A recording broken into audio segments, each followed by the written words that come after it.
Class లో December prelims mains కొత్త class start అవుతుంది. ఈ నెంబర్ కి కాల్ చేసి రిజిస్టర్ అవ్వండి. లిమిటెడ్ సీట్సే ఉన్నాయి. ఆంధ్రప్రదేశ్ లో కొత్తగా ఇల్లు నిర్మించుకునే వారికి ప్రభుత్వం శుభవార్త తెలిపింది. రాష్ట్రంలోని పట్టణాలు, నగరాల్లో 100 గజాల్లో ఇల్లు కట్టుకునేవారు మున్సిపల్ కార్యాలయాల చుట్టే తిరగకుండా వారికి ప్లాన్ అప్రూవల్ ప్రక్రియ నుంచి మినహాయింపునిచ్చింది.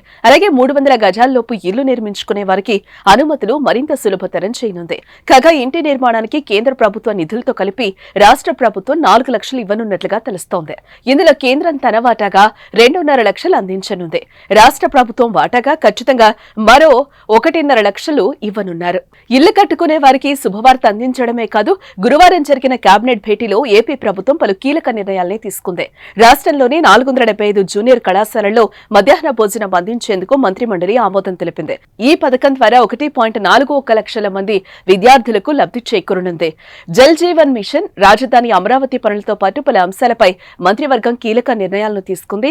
జల్ జీవన్ మిషన్ కు ఇంతకు ముందే ఆమోదం లభించి ఇప్పటిదాకా పనులు ప్రారంభించలేదు. దీంతో 25% పూర్తయిన పనుల టెండర్లను రద్దు చేసి మళ్లీ పిలిచేందుకు కేబినెట్ అంగీకరించింది. అలాగే అమరావతిలో 45 పనులకు సంబంధించి 33,000 కోట్ల రుణ సమీకరణకు సిఆర్డీఏకు కేబినెట్ అనుమతినిచ్చింది.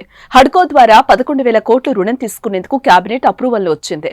జర్మనీకి చెందిన KfW ద్వారా 5,000 కోట్ల రుణానికి ఓకే చెప్పింది కేబినెట్.